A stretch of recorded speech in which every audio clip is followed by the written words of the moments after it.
Tonight, campaign chaos, the leaders under fire, the Liberals taking shock action, claiming election interference. Also, Melbourne students in a plea to politicians to make their schools safe. Exclusive police swoop on the rogue Western Suburbs driver they describe as Melbourne's worst hoon.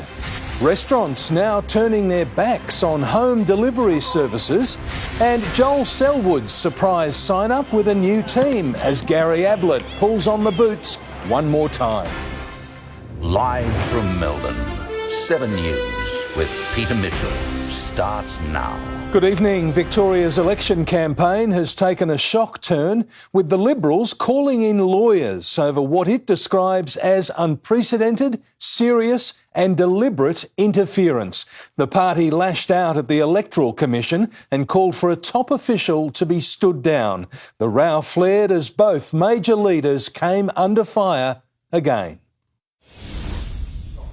The Liberal donor scandal just turned ugly and personal. I have complied absolutely, utterly, to the full extent of the law. Fired up over the investigation into his former Chief of Staff, Mitch Catlin, who asked a donor to transfer $100,000 into a personal account. The Victorian Electoral Commission has referred its investigation to IBAC. We're not alleging any wrongdoing at this point. All the key players in that initial issue were invited to respond to questions. Did they all refuse to respond? We received no satisfactory response from anybody. Well, I'm sorry, I totally disagree with that, and I don't accept that whatsoever. I don't accept that whatsoever. That's not the case. That's the impression that...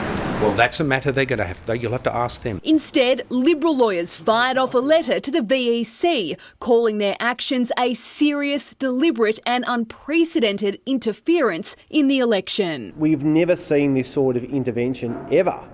I don't even think Jeff Kennett would have done something like this. I mean, this is just extraordinary. They've demanded the VEC cease and desist further public commentary, issue a public statement confirming they've responded to its inquiries, demanded their media spokesperson be immediately stood aside, and called for a full review of the VEC's action. The VEC is the umpire, not the player, in the state election. Also going after the Liberal Party, the head of the ambulance union. The Liberals back then were the virus. I don't ever want them near my members again, and you don't ever want them near your health system again. He stood with Daniel Andrews despite the state facing a health crisis. The Labor leader again questioned over his failure to legitimise the upper house voting system. We have a review. It's a really important thing. Let's have that review do its work, and then we'll be able to have a more fulsome conversation. The Greens hope the scandals plaguing both major parties will convince undecided and fed up voters to turn to them in 8 days' time, as they call on Matthew Guy and Daniel Andrews to be more transparent. With scandal after scandal, I can understand why voters are losing confidence in the major parties, why at the federal election we saw a record low vote for the major parties. Chanel Vella, 7 News. 2 Melbourne students have gone public with an extraordinary plea to politicians to fix their school. They've exposed the state of the rundown building with a video showing it's falling apart with rooms full of mould. Rallying together for the love of their school. And we're here today to take you on a tour of Sunshine North Campus. Year 10's Frank and Bailey are on an assignment to shine light on the dire learning conditions within the grounds. There's like rips in the wall, there's cracks everywhere, and everything's slowly falling apart. If you come in here, you can see the black mould on the roof. There's black mould there, there's mould all over the windows. Multiple areas have been closed off. This is our old canteen. We stopped using it because there was holes in the floor and we didn't want anyone else falling over them.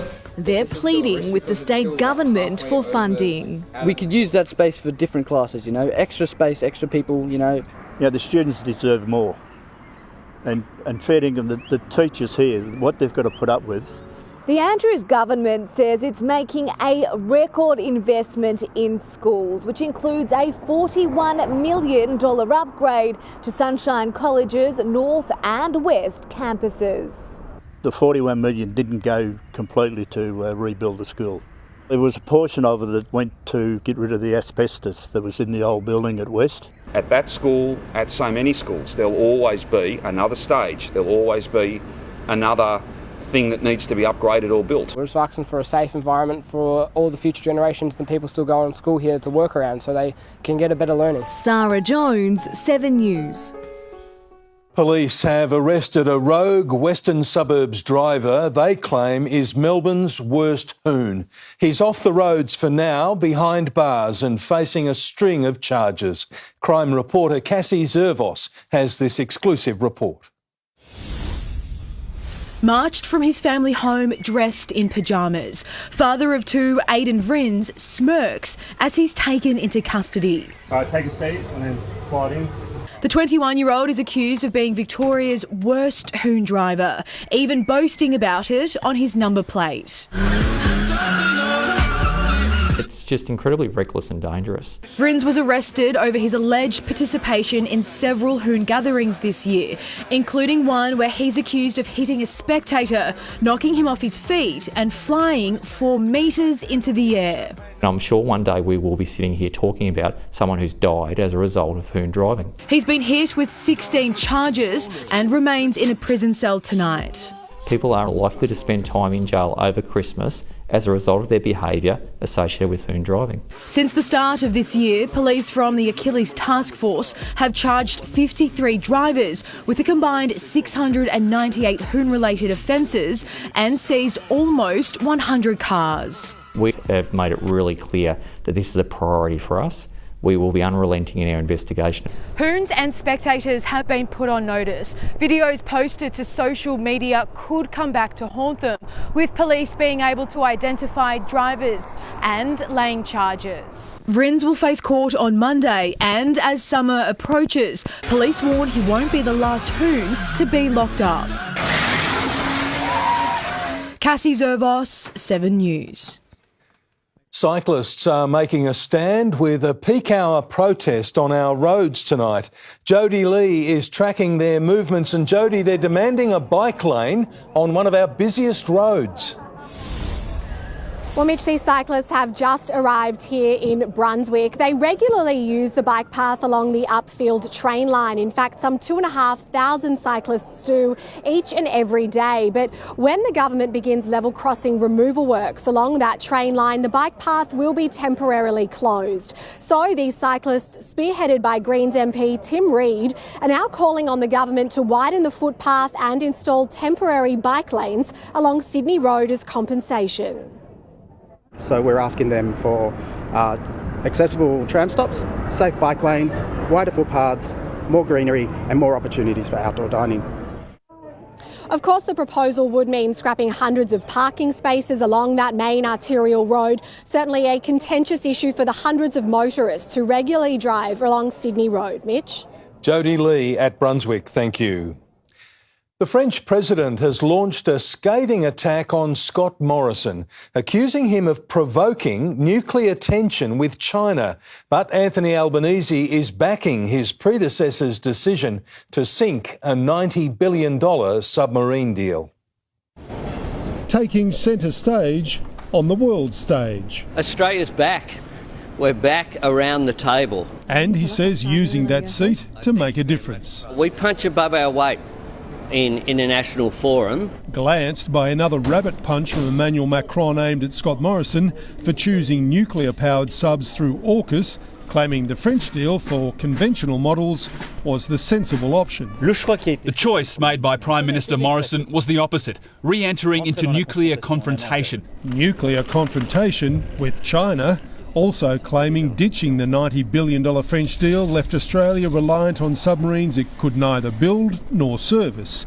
Criticism Anthony Albanese brushed off. President Macron is entitled to put forward his views as he does in a very forthright way. We have a very good relationship and it will continue. And a very good relationship with the US. After an official meeting with President Joe Biden in Cambodia at ASEAN last weekend, here in Bangkok today, an unofficial meeting with his Vice President, Kamala Harris. Discussing big changes in Indo-Pacific relationships, China re-engaging with the US, Australia and Japan, North Korea feeling left out, drawing attention to itself in customary fashion, firing an intercontinental missile while leaders met. North Korea is a rogue state and they need to stop their aggression. Some aggression outside the conference centre too.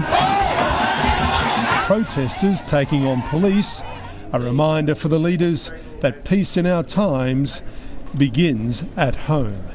In Bangkok, Mark Riley, 7 News. A driver has been discharged from hospital after a tree came down on his car, killing the female passenger at Wood End yesterday afternoon. The victim was a 75-year-old woman from nearby Rochford.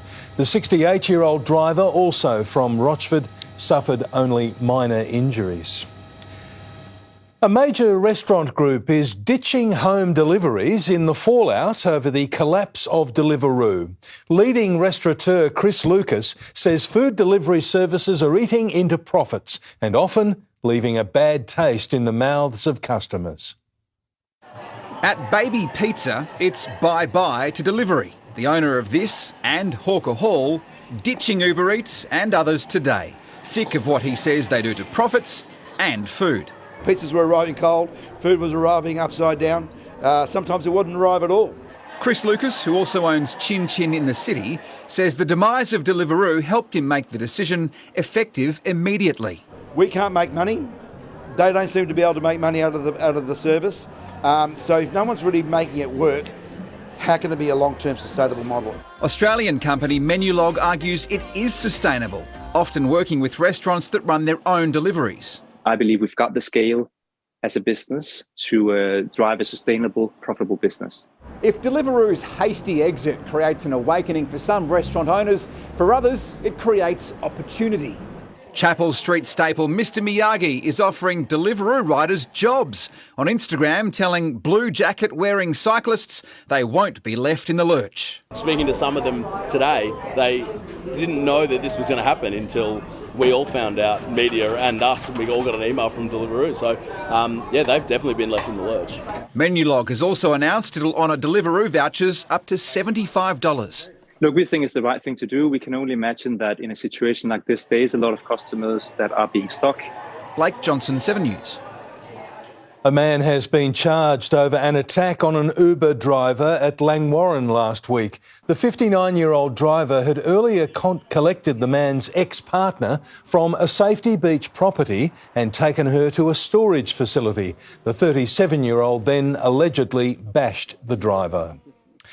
3 men have been found guilty of mass murder over the shooting down of flight MH17 over eastern Ukraine. The families of the 38 Australian victims say they finally have answers, but not total justice. Walking from a foreign court, the Australians, whose sense of relief is tempered by pain. I also feel sad though. Yeah, because, for all of us it doesn't change anything, so it's a measure of justice, but it would be complete justice if our family members were restored to us. In a specially convened Dutch court, the ruling. Defendants Gherkin, Dubinsky and Kochenko are found guilty.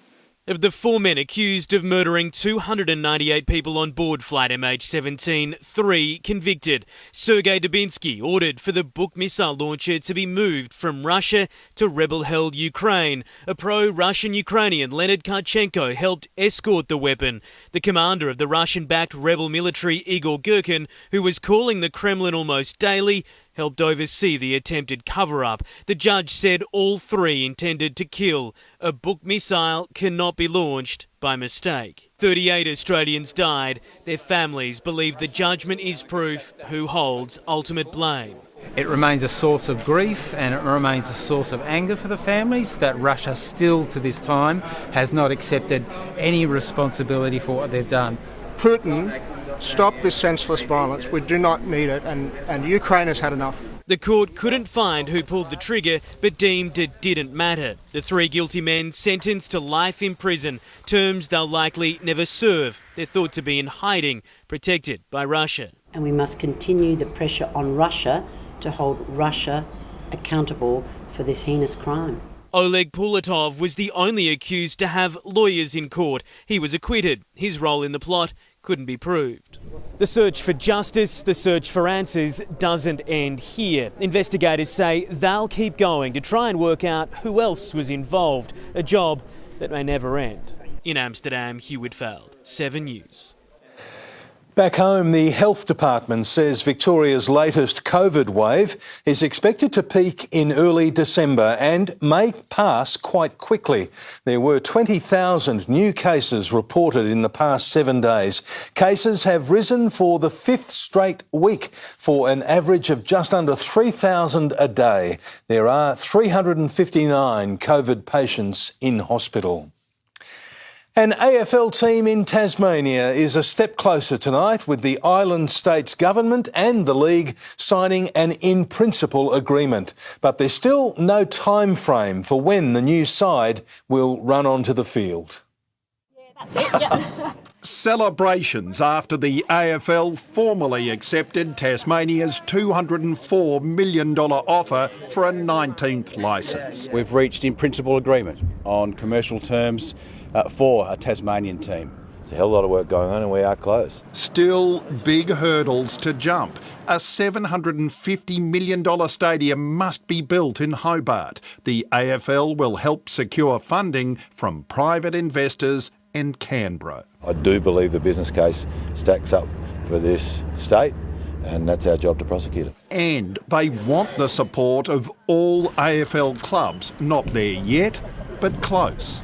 In the most recent days, we've come a long way with our clubs. We're having progressive and productive discussions there.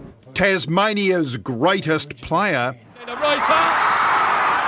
is delighted a team is so close, but it's about time. So they should be bloody close. They should have been in 40 years ago because they're a founding state. The Tasmanian government wants its team on the field in 2027, but today Gil McLachlan dodged any talk of timelines or deadlines. I know it's not a satisfactory answer necessarily, but it'll take what it takes. This is a huge project. Nick McCallum, 7 News. Joel Selwood has found a surprise new home. Tim Watson, the Cats champ, is crossing codes. Mitch, he is. The retired Geelong captain has been lured to the NRL. Mitch Cleary has the story, and Mitch Selwood is joining Melbourne Storm. Well, Tim, Joel Selwood has swapped the blue and white hoops for purple. The much-loved champion joining the Storm as a leadership coach. The chance to work under iconic Storm boss Craig Bellamy. Too good to refuse. Now, Selwood has knocked back countless opportunities from AFL clubs in order to switch to rugby league, fresh off his 4th flag and farewell as premiership captain less than 2 months ago. It's a similar move to Collingwood's Nick Maxwell, who also previously took up a job with the Storm after his retirement. Tim? Thanks, Mitch. Also coming up, another former Geelong champion is pulling on some new colours as well. Gary Ablett is the talk of the town in Darwin tonight. Details ahead. Also, the home truths delivered by a D superstar guiding your club's next wave of draft young guns. And Aussie Steve Smith has delivered arguably the statement of the summer. We'll explain more about that shortly, Mitch. OK, we'll see you then. Thank you, Tim. A major fire is causing problems in Melbourne's western suburbs. Next on 7 News, the latest from emergency crews. Also coming up, the sad death of a Melbourne dad attacked in the CBD. A little boy's remarkable survival in a hit-run nightmare. Later, the top toys for Christmas. What's in demand for 2022? And it's warm and dry for much of tomorrow, but there is the risk of thunderstorms. Full details later in 7 News. Fire crews have spent the day working to prevent a flare-up at a steel recycling plant in Laverton North. Flames began billowing from the Doherty's Road facility just before 11 last night, with crews getting control of the blaze within 10 minutes of arriving. 3 people were treated for exposure to smoke. It's not considered suspicious. 5 people are standing trial over the murder of a father during a fight outside a city hotel. The victim's ex-girlfriend is among the accused killers. As a bleeding man lies in a Burke Street gutter, Candice Harper stands over him and allegedly yells abuse, her face seen by a witness filming from their car. She's now standing trial for murder over the death of her ex-partner, Ricky Rowlands. She and another man accused of holding him down as Benjamin McCartan repeatedly plunged a knife into Rowlands' torso. A witness alleging McCartan shouted, "How does it feel to get stabbed, you dog?" All up, 5 people are standing trial over the gruesome death. Jacinda Brown and her boyfriend accused of supplying the knife. The fight took place near the Ibis Hotel on King Street that was used to house Melbourne's homeless during the 2020 lockdowns. Rowlands wasn't staying at the hotel, but the 3 people accused of murdering him were. Lawyers for the trio argue they didn't intend to kill the victim and have urged a jury to find them not guilty. Estelle Greeping, 7 News. A father has witnessed his son being struck by a car by a hit-run driver in Brisbane. The 12-year-old was riding his bike when he was mowed down by a Commodore, the driver and passenger making a run for it. I'm waiting across the road to go to KFC to get lunch. And the car just come out of nowhere and just collected him. The boy suffered a head injury and multiple fractures. 2 men have since been arrested. To breaking news now, and there's a major police operation in the city tonight. Rochelle Brown is there, and Rochelle, some residents have been told to stay inside. That's right, Mitch. Reports came in late this afternoon that shots were fired at the apartment building behind me. As you can see, there's plenty of police down there swarming into the area. It's understood residents were told to stay inside and are still unable to leave tonight. The specialist operation group has been called in. At this stage, no one has been found with any injuries, but police are still searching the area in and around Batman Street. Traffic is also being diverted. An investigation to figure out exactly what sparked this shooting is already underway. Mitch? Rochelle Brown at Batman Street, thank you. Charles Dickens' A Christmas Carol will premiere in Melbourne tonight. The famous tale has been transformed into a musical production featuring 12 classic carols. It's such a joyous story at the end and incredibly uplifting, which is, of course, as I said, it's what we all need. The adaptation has won 5 Tony Awards. Part of the show's proceeds will be donated to Food Bank. Melbourne bosses are making the move to a 4-day working week. Next, how it works and which companies are already switching. Also coming up, why the doctor shortage is being described as terrifying. Hollywood star Chris Hemsworth goes public with a health shock. And what's really happening to your transport costs.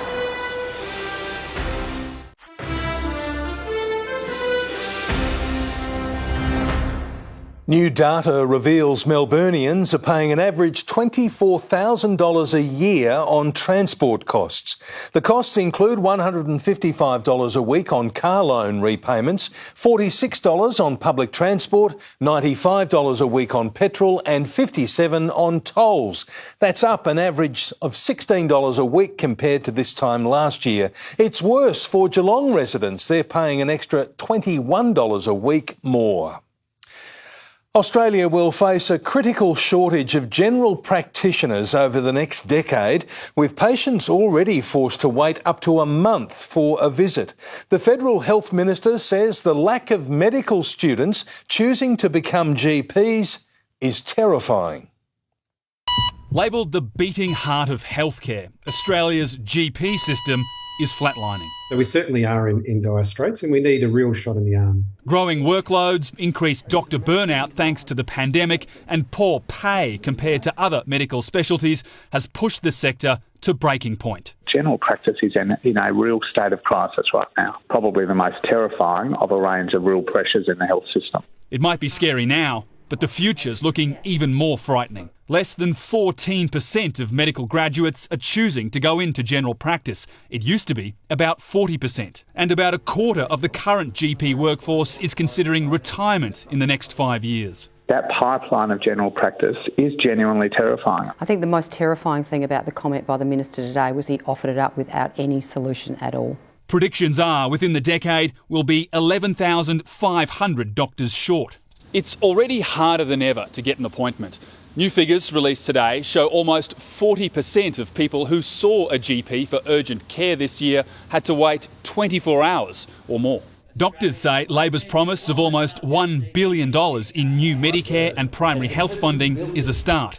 But a lot more is needed, and quickly, arguing the health of the entire nation is at stake. We need a real system revolution, a real significant investment, not tinkering around the edges. Rob Scott, 7 News.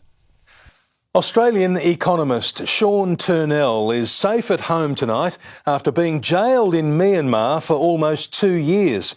The now 58-year-old was an advisor to ousted leader Aung San Suu Kyi and was arrested in a military coup. He'd been kept behind bars on trumped-up charges of breaching state secrets. He has been reunited with his wife in Sydney a day after their 11th wedding anniversary. Drivers on a road in the Ukrainian city of Dnipro have had a close call as a missile came crashing down. Local officials say at least 14 people were killed, 23 others were injured. Meanwhile, a top Ukrainian human rights investigator has found what's believed to be a torture chamber used by the Russians in the now liberated city of Kherson. At least 63 bodies with signs of torture have been uncovered. And it's the end of an era for American politics, with House Speaker Nancy Pelosi stepping down as Democrats' leader in Congress, a position she's held for 2 decades. When I came to the Congress in 1987, there were 12 Democratic women. Now there are over 90, and we want more. Ms. Pelosi's husband was recently attacked in a violent home invasion, believed to have been politically motivated. Hollywood actor Chris Hemsworth has discovered some worrying news about his health. The 39-year-old learned he's 8 to 10 times more likely than the average person to develop Alzheimer's. The idea that I won't be able to remember the life I've experienced, or my wife, my kids, this is probably my biggest fear. Chris Hemsworth also revealed his grandfather suffers from the disease. A 4-day working week is quickly gaining traction, and a Melbourne firm is leading the charge. The software company has decided it's here to stay, thanks to a rise in staff morale and a fall in the number of sick days. A 4-day workweek trial was such a success at this software company. Today's the day that we announce it's going to continue, so it will stay forever. The North Melbourne office now permanently deserted on a Friday, but business is better than ever. They weren't taking as long to do things, and they were really excited about actually doing the work because they knew that they're getting this Friday off. Multinational Unilever has expanded the experiment to its Australian operation after strong results in New Zealand. Office-based staff work fewer days for the same pay. That really worked well for us. You know, if you were able to deliver full productivity, full business results, we're going to share that reward with you by allowing you to work 80% of the time for 100% of your salary.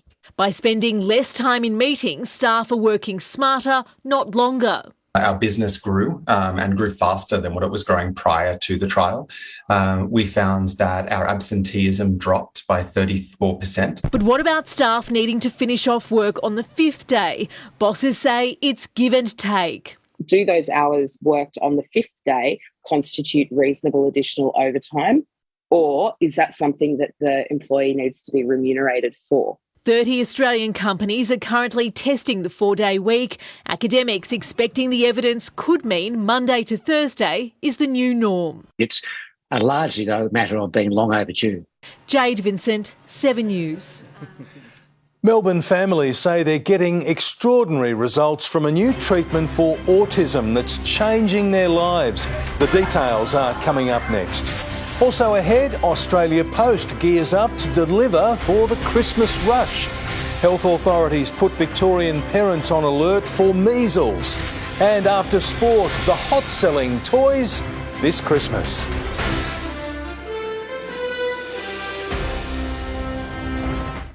Australia Post will start delivering on weekends from tomorrow. The Saturday mail between now and Christmas will help posties cope with a surge in parcel volumes. Victorians wanting parcels to arrive before Christmas Day need to post their gifts by December the 12th at the latest. Australia Post has recruited thousands of extra staff for their busiest time of the year. The Health Department has issued an urgent measles alert after 3 overseas travellers contracted the disease.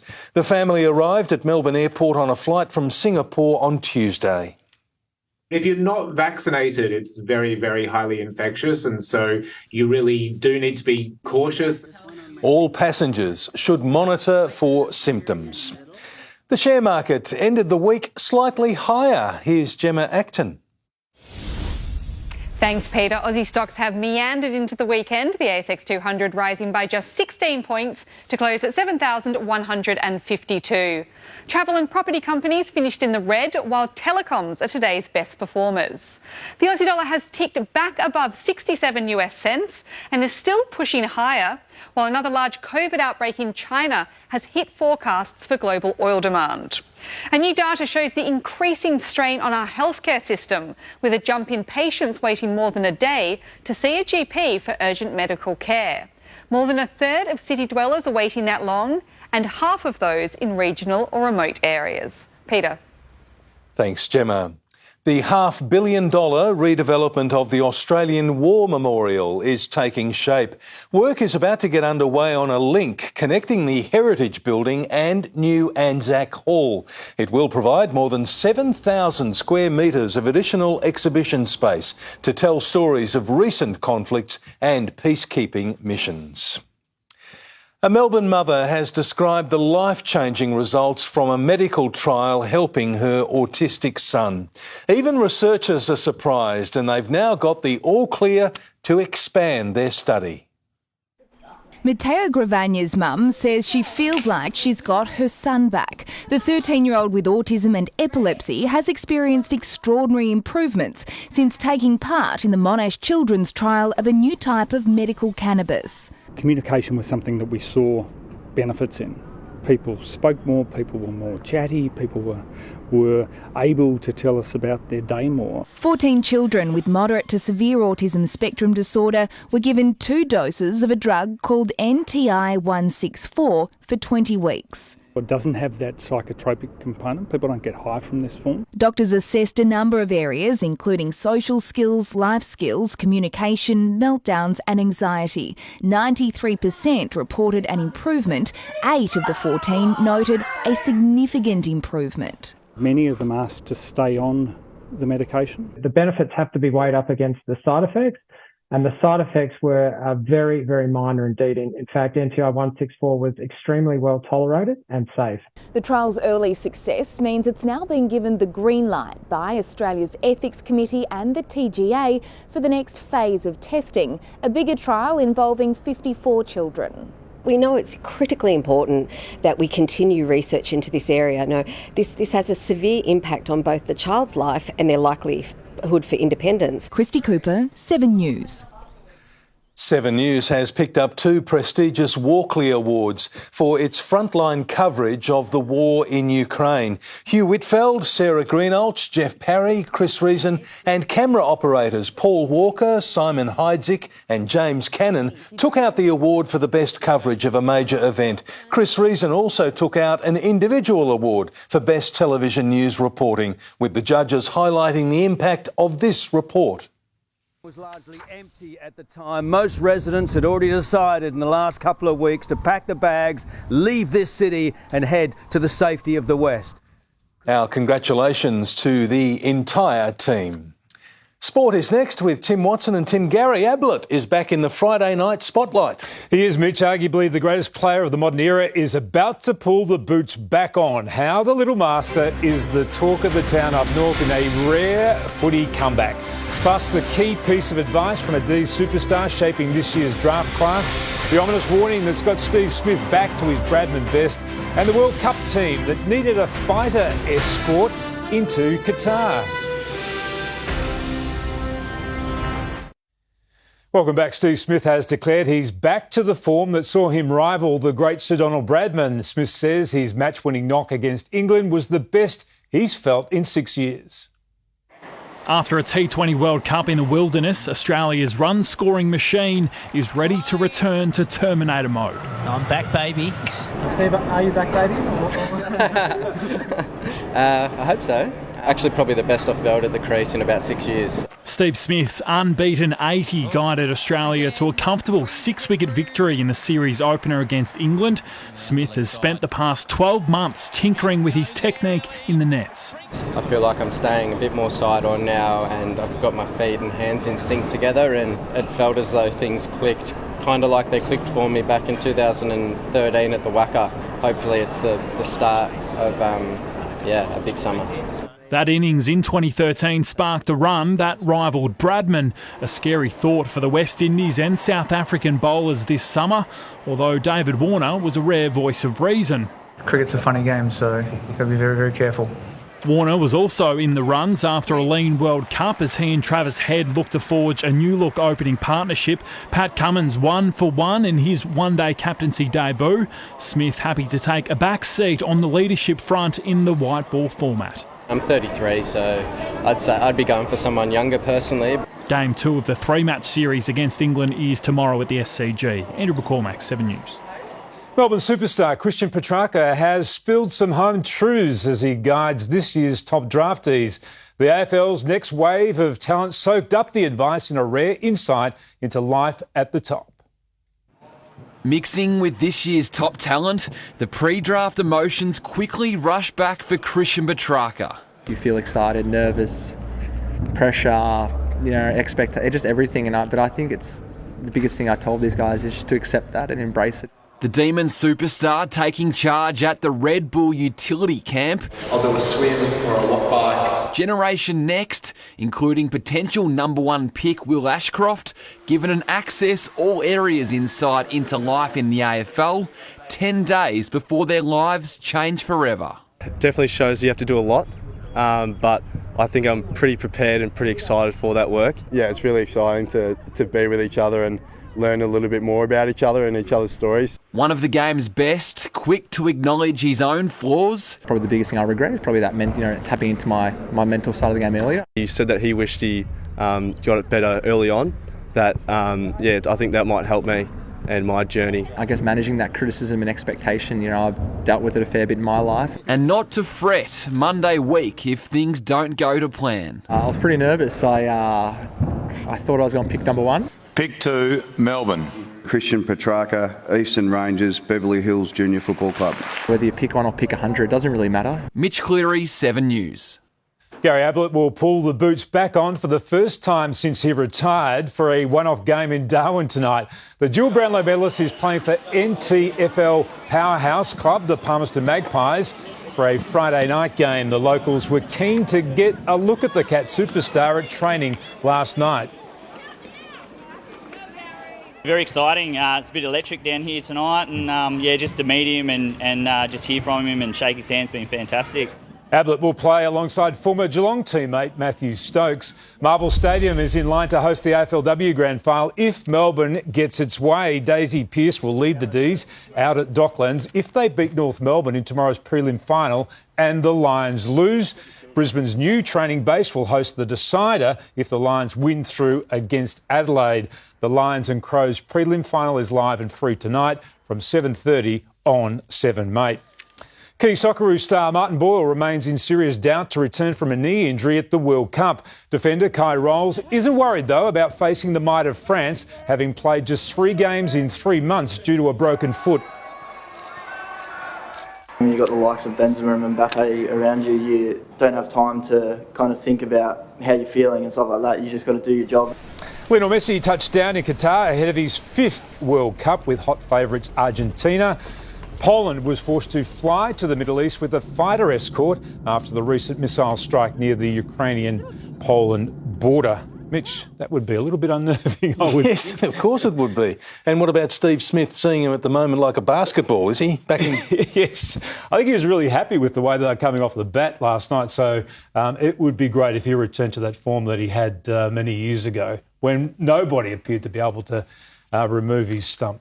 Good win last night too over the world champions. Excellent. Thank you, Tim. There are just 36 days until Christmas and letters to Santa are in the mail. With major sales underway in-store and online tonight, we have the list of the most in-demand toys. 5 weeks until Christmas and the wish lists are in. Lego.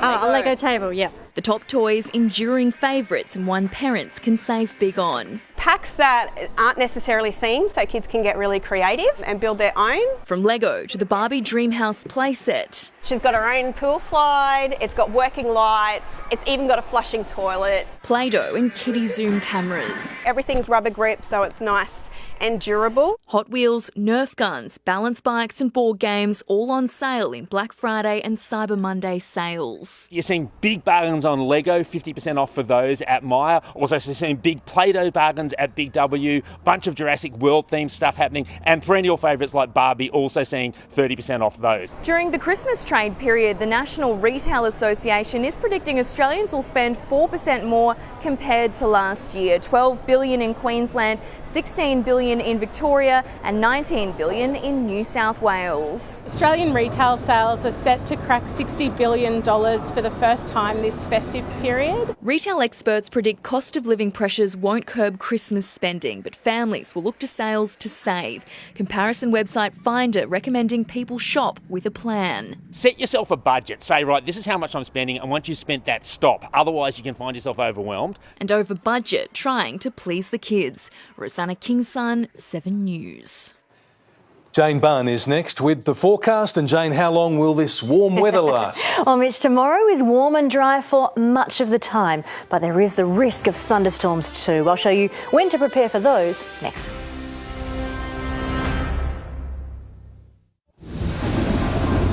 Hello again. After our stretch of cold and wet weather, it certainly is nice to experience warmth and sunshine once again. It was 19 degrees by lunchtime. We rose up to 24.5 in the late afternoon.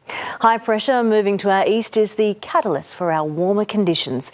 But the break is short-lived. Low pressure is approaching and we'll actually have 3 cold fronts over the next 3 days.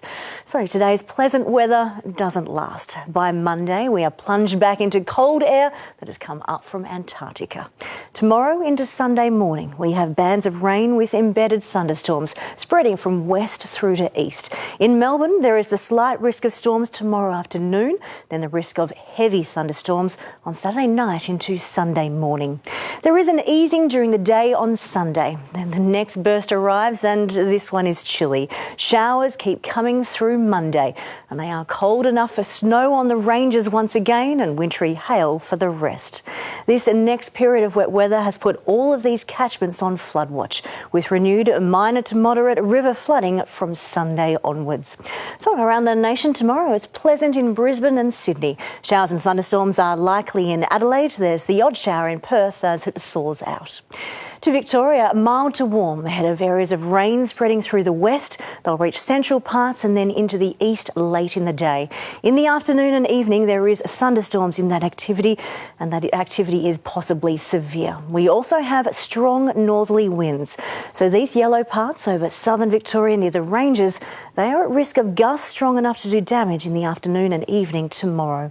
We all have strong to gale force northerly winds, but all of these suburbs here have the risk of damaging gusts in the afternoon and evening. It is a dry morning tomorrow. The afternoon brings the risk of a bit of rain with a local thunderstorm. That part is not heavy. And in the early evening into early Sunday, we are all at risk of heavy thunderstorms. Now, not everyone will see one of these, But if you are directly underneath, it can bring 30 to 40 millimetres in a short time. Now, this is what to expect in inner Melbourne. The morning is dry. The afternoon has just a slight risk of a storm. Then sunshine actually returns late afternoon and it's warm once again. But then at night, we have the high risk of thunderstorms with heavy rain. But that's after dry conditions for much of the day tomorrow. We have a peak of 25.